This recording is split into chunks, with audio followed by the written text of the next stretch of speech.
What up, HuckSquad? Coming at you with a super fun episode today with 3 vlog virgins who have never been on the vlog before. We got Stevie, Chris, and Cody. And Cody actually has his own channel. Disc golf. Cody Kingman Disc Golf. Yep, Cody Kingman Disc Golf on YouTube, so you can check that out. We are playing doubles today at Coggshall Disc Golf Course up in Fitchburg, Massachusetts. It's gonna be me and Cody versus Stevie and Chris, and it should be a really good battle. I really like this course. The conditions don't look too bad as of right now compared to some of the other courses that I played, but there are a lot of birdies, and Chris actually wasted an ace off the vlog when he was warming up before I got here, so on his 3rd shot of the day. So maybe we'll see an ace out here. There are a couple ace runs, but really hope you guys enjoy this episode. Drop a like, drop a sub if you do, and yeah, hope you enjoy.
Alright, so I am hopping into the commentary booth for the very first time ever on this channel, so let's hope I don't stumble over my words, and if I do, just give me a little bit of a break. But here we are at hole 1 at Cogs. Pretty straightforward. I think it's at 192 feet.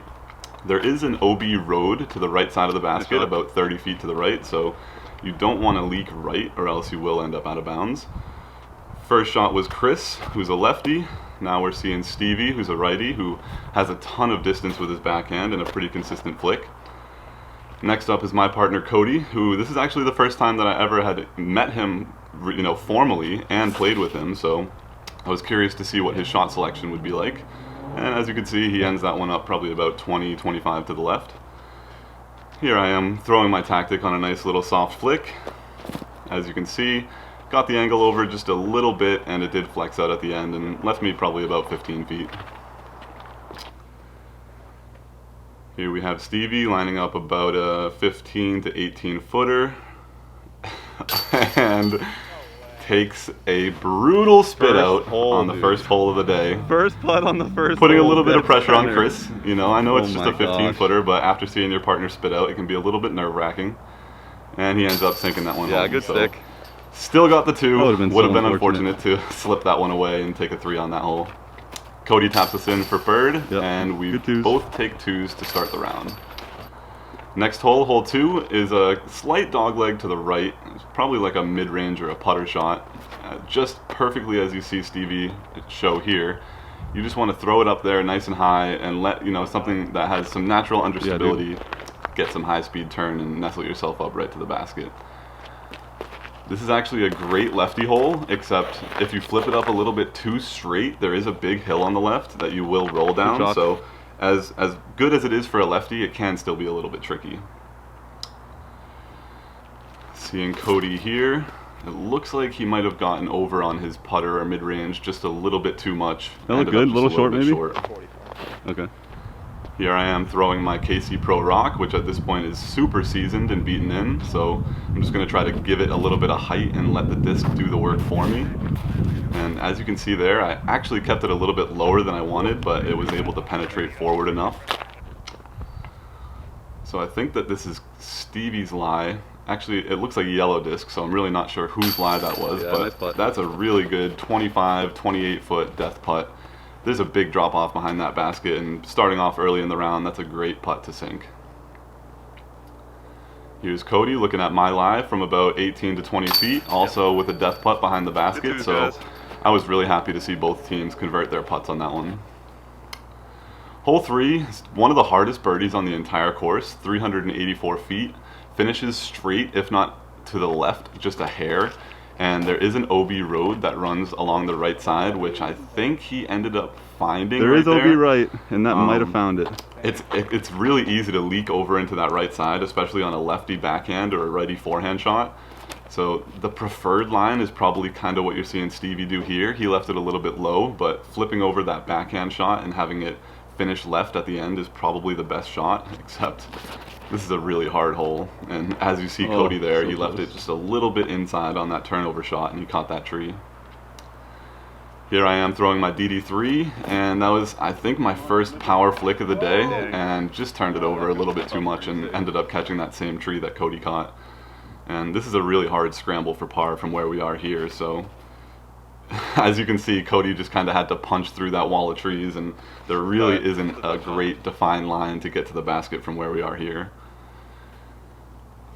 There's that same rock that I threw off the tee on the last hole, and I thought it was actually going to turn over a little bit more, but even if it did, it ended up a lot shorter than I thought it was going to end up. And as you can see, I have my Essence in my other hand right there, which I probably should have thrown instead of the rock. Chris with a nice little touch forehand up to the basket from where their lie was. Stevie probably trying to give it a nice little run here, except leaves it a little high and hyzes out over the basket. That's alright. So like I said, I'm pretty sure this might have been Cody's lie actually, and both of us were in a pretty similar spot, but we're 70 feet out maybe for our 3, so chances are pretty slim that one of us will be able to make this one. There's my run, and as you can see, decent run, but just a little high, a little hyzer. It was pretty tough to convert that par save. So, as unfortunate as it is, third hole in, we end up taking a bogey, but it's really not a big deal. There are a lot of shreddable holes out there, a lot of birdies left out there. Alright, hole 4 is almost directly uphill. It plays so much more uphill than what it looks like on camera here, and I've really never had much success with that backhand shot, so you'll see the shot selection that I end up taking is more similar to what you just saw Chris do right there, except obviously I'm a righty, so it'd be a forehand, but Chris had a perfect shot right there, left it nice and high. He said it was a judge, so had that high speed turn once you throw it really hard. Cody's really good at overhands, and this hole really actually does work perfect for the overhand. And that one actually got super clean and just kept going and went past the basket to the right, which, like Cody said, he's actually never seen a tomahawk go that far before. So here I am with my tactic, trying to get it up there and trying to replicate that shot selection that Chris had.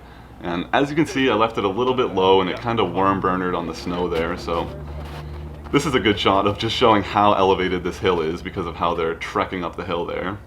But we ended up taking my lie, which was about 40 feet short with a little bit of an uphill putt.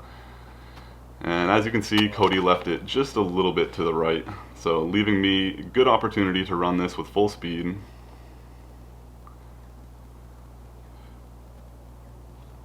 And I was able to convert that, which I was really happy about because we had just lost a stroke on the hole before this, and if we lose a stroke here, we'd be down 2 through 4, which really would just be unacceptable in my book. So I was really happy to can that one from about 40 with that jumper. Hole 5, par 3, 358 is one of the harder holes on the course actually. I seem to bogey this hole more often than not when I'm playing singles. But it's just a really tight gap, as you can see there, and it plays uphill and the basket finishes way to the right, so honestly, it plays more like a 400 plus foot hole rather than 358, but Chris's shot there was good, right down the middle. Allows Stevie to get a little bit aggressive if he wants to, which you can see he does. He hits that left side gap on a turnover, and it ends up getting him some good distance up there, probably edge of circle 2. Here's Cody. I think this is his Enigma, if I'm not mistaken, and he actually does a great job with this shot, getting it just inside that guardian tree with just enough height so that it can glide and fade all the way out at the very end. I was really happy with that, and it let me be as aggressive as I wanted to on this shot as well. matching him throwing my Enigma and trying to overcompensate just a little bit by going a little more right. And it was actually a really good shot, but it trimmed some of the pines on the right, and that kind of slowed it down. So I think that we still ended up taking Cody's lie here, probably by about 20 feet. And this is about a 70-footer, so it's really hard to give this one a real good run. Although it does have a backstop behind it, so you can really give it some good steam. Here's my bid, and it seems like both of us just left it a little bit to the right. Blinded by the sun. So I think that this is Stevie's lie, if I'm not mistaken, and it was probably about 10 to 15 feet in front of our lie. Oh, nice bid. But once again, we're about 60 feet out, maybe 50 feet here, and these are just really tough runs, especially on that elevated basket. Come on. That run looked really good. I thought it was good going to be one of those runs that smashes in as he was kind of moving to the left, but ended up just going behind the basket. So it looks like both teams are going to be tapping in our threes on this hole, which is very routine on hole 5. Moving into the next hole, which is one of my favorite holes on the course, definitely the signature hole, the one that you remember the most, is hole 6. And it is a huge valley. You can't really see it on camera, but that valley goes way down and then way back up at the other side of the opening. And as you can see, Stevie just put an absolute dime down the fairway. Really not sure what disc that was, but he ends up throwing it a few times, and that was just an absolutely beautiful shot. Let's see if Chris can kind of match that, and he ends up leaking it a little bit right, probably a little bit of an early release, and it falls to the bottom of the valley. Cody's up, and it looks like he has just a little bit of a grip lock. Honestly, if it got through everything, it would have had a chance of getting back up on the hill and giving us a look, but it got caught up on the right. Here's me throwing my forehand to DD3, which I felt really good out of my hand. I thought it was going to go so far, and I caught another tree and ended up pretty close to where Cody's lie is, all the way at the bottom of the hill. I thought that was which is a really hard scramble. If anyone's ever played Cogs before and you know that you hit and fall down into the valley, it's a really hard par to save. So I'm good, yeah. Seeing Cody's forehand here just made me realize how uphill and how far it is, because I was thinking about forehanding this, but after seeing that forehand and the footing and just everything that went into it, I decided to go with my Essence on a standstill, full power, turnover backhand. So it was a little bit of an aggressive shot, but as you can see there, I did hit that gap perfectly, and the disc held the turn all the way up to the basket. I really wasn't sure where it landed. I was hoping that it was within circle 1. But as you can see on the left side of the frame there, you can actually see the blue disc sticking out. But here we have Chris, and he ends up canning that putt from Stevie's drive, which is just an unbelievable two. Definitely a two that you'll see in doubles more than in singles. Glad that we're not losing 2 strokes to it. That is just a really impressive two. So when someone takes a 2 on hole 6 and they take a stroke from you, you just kind of tip your cap and move on to the next hole. Yeah, it was. Nice putt. All right, Cody taps in our 3 here, and I was really happy to be able to save a 3 there and not lose 2 strokes on that, which was really good. Hole 7 is a really tight par 4. As you can see there with Chris's drive, he ends up catching a little bit early and kicking to the right. But as long as you get a nice clean fairway shot all the way down this fairway, it should be a relatively easy par 4. As you can see there, I think that was the same disc that Stevie just threw on the last hole, but he left it a little higher, a little flatter, and it actually turned over to the right and didn't really want to come back. Cody's up, throwing what I think is his Enigma again, and this was a little bit of a better adjustment off of Stevie's as he kept it lower, but he still did turn it over a little bit to the right. So we're looking at a little bit of an awkward upshot from over there. This is my instinct. I'm just going to try to keep it nice and low, nice and flat, see if I can get it all the way down the tunnel. And I did actually get all the way down the tunnel, as you see there, but kicked to the right just a little bit at the end. We ended up taking my lie here just because it was pretty hard to find Cody's and it was way down to the right. So mine had a straight up and down look at the basket, so we ended up taking mine. Cody's probably left about 30 feet to the right. I was hoping to be able to get this shot right down the middle of that fairway, but for some reason my P3X just turned a little bit more than I had wanted it to. So that left us probably about 40 short, whereas Cody's was probably about 30 to the right. Sorry about that bad camera movement. I was kind of rushed right there for Chris's shot, but he ended up getting caught on a tree and landing about 60 short. Stevie looks like he has some awkward footing right here and has that pine to deal with, and he also catches a tree right there on the right side. So as you remember on the tee pad, I said that right side could be a little tricky, and as you can see there, it definitely got them both hung up. So I think they took Chris's lie here, and like I said, they're about 60 or 70 out, maybe 70. And that wasn't a bad bid, just a little bit to the right, a little low. Let's see if Chris can capitalize on this long bid. And he's able to just come just to the right of it. And that's a really hard one to put in, so no fault of their own. I'd say they could have used a better upshot rather than better bids. Here's Cody from about 30. Puts it just off the top of the band. And that was from his lie. And here's me trying to make up for his top band hit. Felt a little snow come out from under my foot right there, so I reset for a second. And I was able to can it. So that gives us that stroke, and as you can see right here from the scorecard, that only puts us down 1 now rather than down 2. Also gives us the top of the box going into hole 8.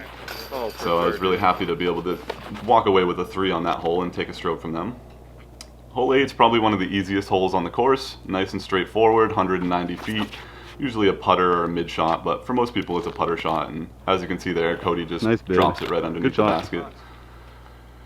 So after seeing Cody put it there, I figured I might as well give it a little bit of a run. So I wanted to give it a little bit more steam here with my sensei. It was on a good line, but ended up turning just to the right over the basket and probably leaving us about 20 after Cody's was already at about 5.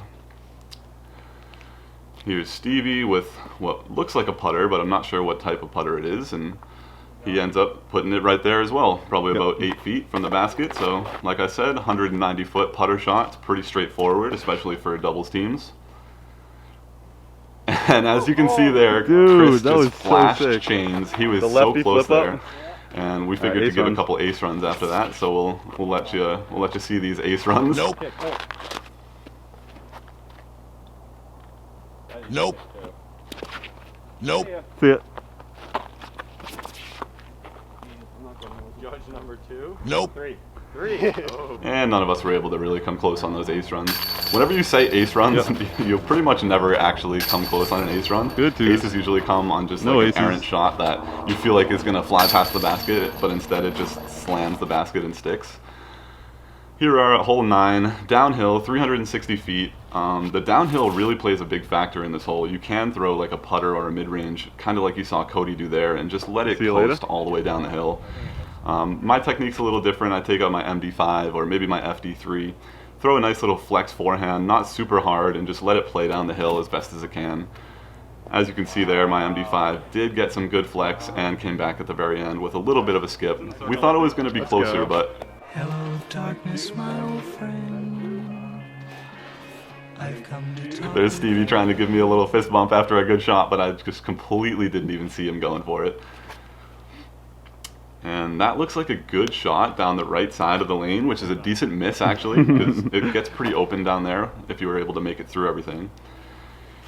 And this shot actually works pretty well for a lefty, and you can see Chris actually flipped that one up and it kind of disappears off the frame, but it ends up getting down there about 45-50 feet from the basket. Maybe a little bit further than that, as this looks like maybe it's about 50 or 60 feet from the basket, but Stevie gives it a decent run, and this is actually quite downhill, more downhill than it looks on camera. And out of his hand, that bid actually looked really good by Chris. I thought that it was going to stick. Here we are from my lie from the MD5, and Cody's looking at about a 35-foot putt downhill. Got it. And I knew right when that one was coming out of the break that it was going to hit, so I was really happy with that, and happy not to have to putt that one myself, because sometimes that 35-40-foot downhill putt can be a little bit daunting. Ran over by a lot of trees. Took another one back there, and I was really happy with that too, because that one feels really good to get. I aced Burgess hole 1 during team challenge with it. Hole 10, par 3, 246, another pretty straightforward shot, and it's really just a backhand overstable putter, or as you can see Cody here, he's trying that overhand, but he did get hung up a little bit high, which can come into play because that ceiling does show up a little bit close to the tee pad. As you can see here, I'm throwing my P3X, and if you watch, I early release it and just barely get the best kiss ever off that tree. I call that HuckSquad karma. And just got pretty much up to like 40 feet, and that could have been so much worse if it just came directly backwards. because I don't Holy think crap. Cody really had a That's so look at a lucky. putt from his lie. So very grateful for that. And looking at Stevie's shot here, maybe leaves it a little bit high and right, and it looks to be like an overstable disc, Yep. so it started to die off left, and I think that left them about, I don't know, 40 or 50 feet. So you have Chris lining up his lefty forehand here with a ribbon on it so that he could see it if it sticks into the snow, and that shot also got a little bit hung up, and you Oh, can see it fell a little bit unfortunate, short. yeah. So I think that one was even shorter than Stevie's lie too, so they end up taking Stevie's lie over there on the left side. Here's Cody lining up a putt from where my drive ended up landing, probably about 40, 42 feet, and he goes right off the top band. He's been so close on some of these putts, but the fact that it's staying close to the basket allows me to be able to run it with full confidence and not worry about having to hit a comebacker. So I'm lining this putt up and I'm looking to just drain it if I can. And end up getting just dead center, which I just felt so good about. My putt was feeling real good at this point. I had hit a couple bangers and I was just feeling confident in my putt stroke, so I was really happy with that one. Put that one in. Alright, here we got Chris lining up a shot from Stevie's, and I thought it was going to be a little bit further than, 28, 30 feet. I thought it was going to be more 40 or 50, but he ends up capitalizing on that nice closer putt, Chris. lie and putting it in for the bird. So Good now we twos. are tied up, -6 through 10 holes. Got a battle going here. Hole 11, par 3, huge dog leg to the right. Almost so hard to get to sometimes. It's so hard to attack. But I do think that the preferred line is what you see out of Cody here. Big sweeping turnover shot with an you get hung understable up? mid-range or Oh, an that looks understable good. driver, because Yeah. you want to give it height and just have it coast all Yeah, the way it to the looked right. great. I used to forehand this shot, but it was really a tricky forehand, and I would always push it too straight before it actually came out of the break. So I started backhanding my mid-ranges on this one. As you can see here, I'm lining up my KC Pro Rock. I'm going to try to get this one nice and high so that I can just hold the turnover. And I do exactly that, and you can kind of see as it's finishing, you can see it finishing through the trees, but I maybe didn't give it enough turnover because I felt like it was just going to be a little bit shorter than I wanted. This is a great lefty hole if Chris has the finesse to kind of flip something up and let it glide out. You still don't want to, if you're a It did, lefty, but throw something it's out there. overstable. You want to throw something a little bit more neutral so it can flip up and glide rather than just die to the ground. Here we have Stevie throwing, I'm assuming, a putter, and he just absolutely laces that. Perfect Maybe not. height, That might be perfect amazing. turnover, and ends up getting Nice. a ton of glide Yeah, all the that way was to good. the left side of the green.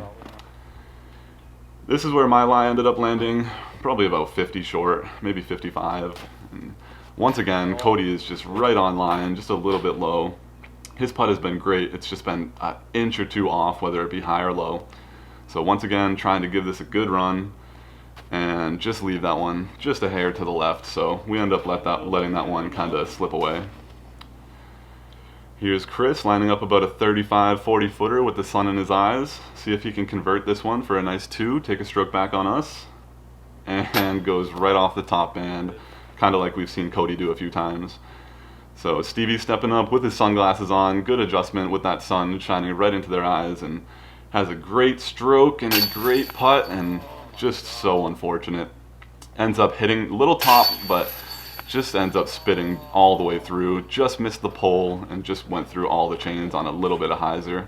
Very unfortunate, but a very fortunate break for our team to He's not not have to missing that. lose a stroke to them on this one. Oh! And there was a little bit of a Oh, mishap on that's a them missing their tap-ins, but it's no big deal. I still gave them a 3. I'm not going to stroke them on that. They were just messing around. This is also a really dinky hole, except it's kind of well guarded, so you do still need a little bit of finesse to get down and into the green. And as you can see here, Cody had a good shot, but he got hung up on one of those trees that are on that rock on the right side, and he probably fell to like, I don't know, 45, 50 feet maybe. So rather than taking that traditional line, I'm going to try to do a little bit of a sneaky flick line here on the left side. And it came out good, but it was just a little bit low and maybe even a tad bit more turned over than I had wanted. So It's like 30. just don't practice that line enough to really be able to hit it on a consistent basis. Here's Stevie with a jump putt on a 180-foot hole, and he also got hung up late, but he is down there enough to at least have a putt. Guarded. So that's Yeah. good. And here's Chris lining up a lefty forehand, and let's see if he can kind of spike that one. It looks like he gives this a little bit more height than what we've been giving our shots. And Did that make it? it looks like it Yeah. spikes down just into the green, which was a great shot. Here is our lie, a little bit quick, but Cody ends up putting from about, I don't know, 45, 50, and this is a downhill putt for us, and we got that branch on our left, we're straddling. It's a really tricky putt, so anything that even drew metal on this shot would have been a positive, but neither of us were able to convert that one, so gotta hope that these two miss their putt so that we don't take another lost stroke on this hole.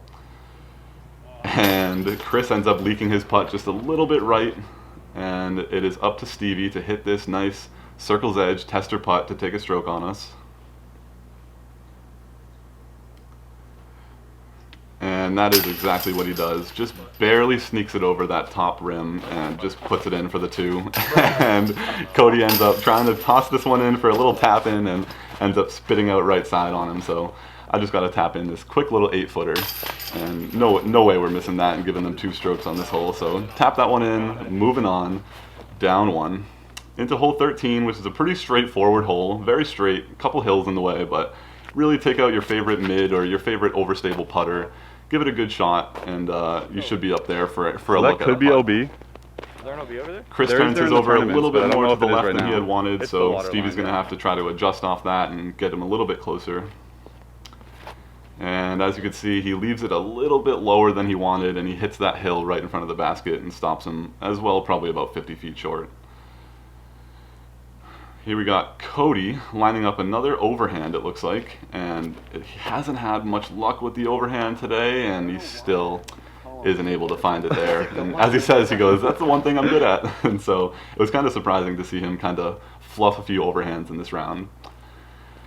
Here's my MD5. I'm trying to throw it on that same line that I threw on hole 9, just nice and soft, nice and overstable, nice and Anheuser, and just let it fight out at the very end. And it ends up putting us to about 15 to 20 feet. Here's Stevie from Chris's lie, about 50 to 60 feet away, and just sails it over the basket. It's a tough shot. And here's Chris to make up that putt.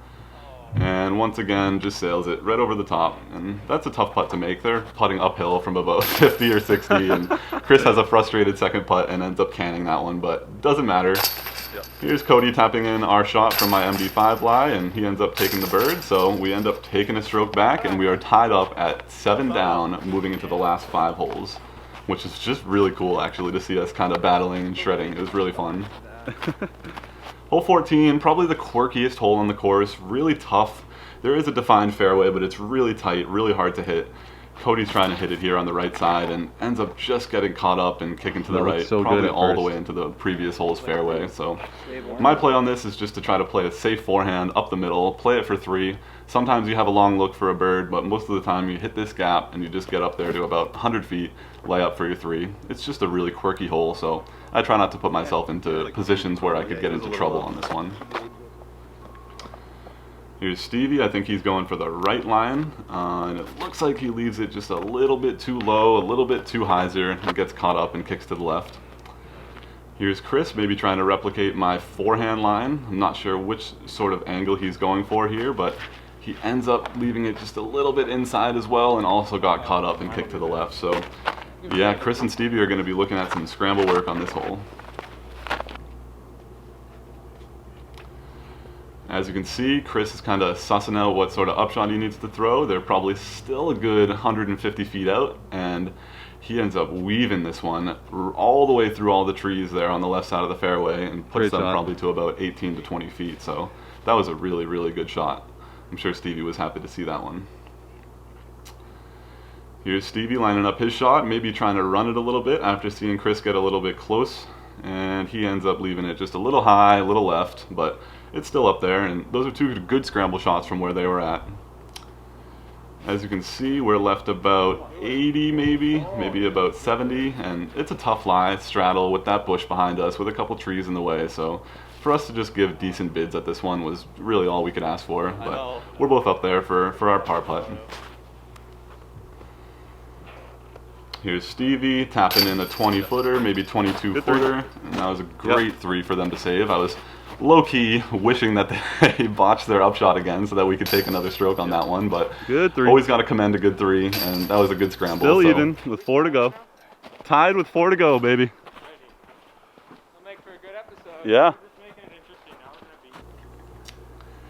be. And now we have hole 15, which is dead straight, really tight, requires a very technical shot, and as you can see, Cody turned his over just a little bit to the right, but there is a lane over there. I know, that was hit it, looking and good. he ended up getting caught up and kicking down to the left. Here I'm lining up my S-Line DD3 on a little bit of a flex shot, and kind of similar to what happened on hole 6, I just kind of gripped it a little bit more than I should have, and left it a little left, and got hung up a lot earlier than Cody's shot did. Here's Chris lining up a straight shot that ends up getting hung up really early. So as you can hear, I go, I feel you, because I hit pretty much the same thing. And here's a nice shot from Stevie that ends up getting so far up there, looking so good, and ends up hitting one of the last trees. If it didn't hit that tree, it would have been so money. It probably would have been nestled up there right inside like 20 feet, maybe even 15 feet.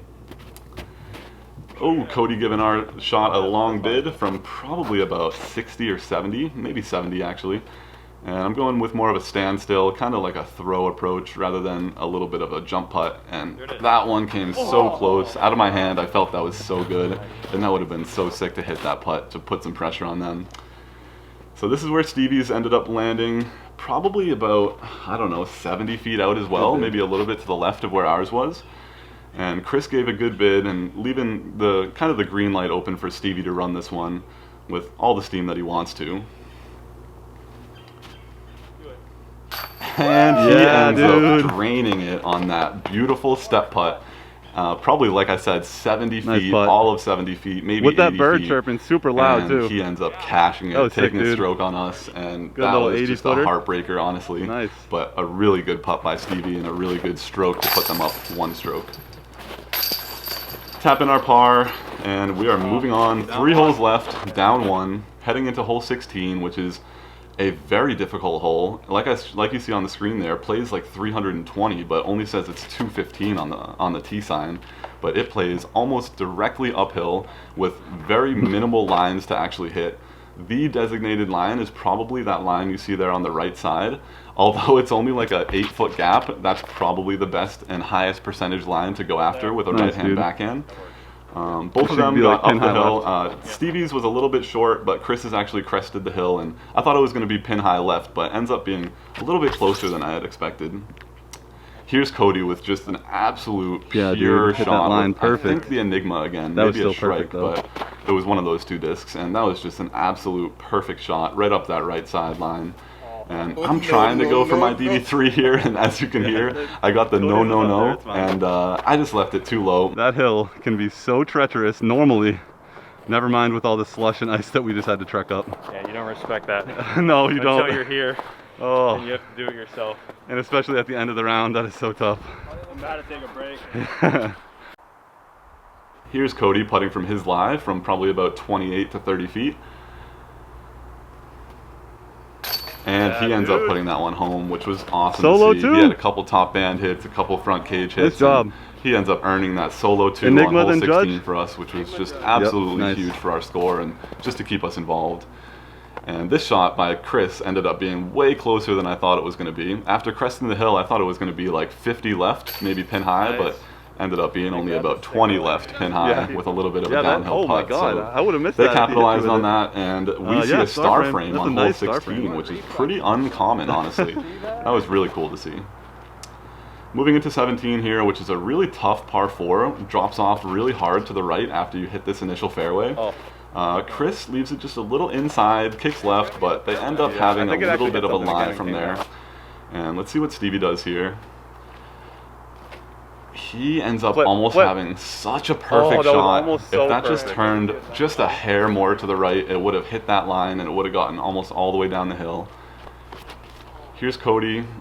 I think that's his Enigma again. I think that green driver that he's been throwing all day is either his Enigma or his Shrike, but that one got pretty much hit the line that that Stevie was trying to hit, and he got all the way through and up to the left. Here's me trying to flex my DD3, and actually I end up pumping this, but it ends up turning a little bit, hitting a tree, kicking to the left, hitting another tree, and kicking all the way down to the right. So I did get a little bit more HuckSquad karma right there, but it felt really good out of my hand. Just had a couple weird tree kicks that ended up working in our favor. Here's Stevie with a straddle kind of slow feeling flick shot that ends up getting all the way down there, which was a great scramble from where they were. And as you can see, Chris, that's just a tough shot, and lefty, patent pending, straddle out. It was a tough shot, so you can't really blame him for hitting the first available there, especially after Stevie got all the way down. Cody giving a run with a jump putt from like 150. I can't. This dude jump putts from like anywhere within literally 150 feet. It is insane. I tried to give it a little bit more of a controlled throw rather than a jump putt, and I end up grip locking a little bit and, you know, shanking a little bit to the right, probably about 30 or 40 feet. This is where they landed for their upshot, looking at a birdie putt, probably about 50 feet downhill death putt, so it can be quite daunting. Here's Stevie looking if he can convert after Chris just was able to miss just a little bit low. And he also misses just a little bit right, so opens up the door for us to take a stroke back here. And that's exactly what we do. Take a stroke back, and we are all tied up. knotted Going up into the last hole, baby. hole at -9. Good battle. And the last hole, hole 18, is no gimme. It is a very technical hole, and it is a very hard shot to even get in the circle for a putt. So let's see how this one rolls out. We got Cody up first. He's going to try that kind of flip up on the right side and see if he can get some good glide and come back at the end. And a little it looks slippage. like he left it a little bit low, maybe slipped on the tee pad a little bit. I'm looking to kind of flex my FD3 all the way around the outside and get it to come back at the very end, but just didn't give it enough angle. Left it too inside, caught a tree, kicked down. Okay. We're looking at probably a 40-foot putt from maybe 45 from each of our lie. Stevie ends up getting caught up very early on the first available, which I was very surprised with. Wasn't sure which line he was going to try to viewer take, of the vlog. It's all up to Chris now it. to put it in the circle and give himself a look believe. at a putt for the win. And it looks like he leaves it a little inside, kicks off a tree, but it does get a really good and favorable kick, and it does get some good distance after that. As you can see, we're up first, so Chris and Stevie are still a little bit more inside of us. Cody's bid was a little high, little hyzer, ends up going over the basket, finishing about 10 feet to the left. So figure it's up to me here to give it a good bid, give it all I got here. Try to put this one home for bird. Oh, and it felt so good out of my hand and just didn't convert. So leaving it in the hands of Chris and Stevie to hit this putt for the win from about 45, maybe 48 feet. And Stevie gives an unbelievable run right there. I thought that one was going to fall the same way the one on 15 did. And that would have just been so heartbreaking if he were to take that one home. Here's Chris with the last, and Chris with the last bid, just off of the front cage. That would have been so cool to see Chris clutch that one. Like I said, longtime viewer of the vlog, always has been wanted to get on a vlog, and if he hit that putt to clutch the win, that just would have been so awesome to see. But as you can see, we finished at -9 each, and we had a really, really fun battle out there. So I'm going to hop out of the commentary booth now. I really hope you guys enjoyed the commentary, but enjoy the outro, and I'll see you guys in the next one. Coggshall, guys, and that was so much fun, and we are deciding not to go into a playoff. It's pretty tiring out there. The ground is super wet, super slushy, super icy, and Cody and I are actually traveling about an hour south down to Hawkins Woods, and we're meeting up with Mark and Rivis and filming a second episode today. So this will round off, or that episode will round off my 5th episode in 3 days. So I haven't even started editing Topo yet, so it might be a little while before all these episodes come up, but we had so much fun out there today, and there was a lot of birdies, there was a lot of good putts out there, and just a lot of good throws in general, and I couldn't have asked for a better round. So it was kind of funny how we mentioned it at the end. Stevie and Chris, they got 4s on the par 4s, and we got 3s on the par 4s, but we had 1 bogey, and they didn't have any bogeys, so it's kind of funny. But hope you guys enjoy. Keep eating your vegetables. Drop a like if you liked it. Drop a sub if you want to see more, and I'll see you at Hawkins Woods. Peace.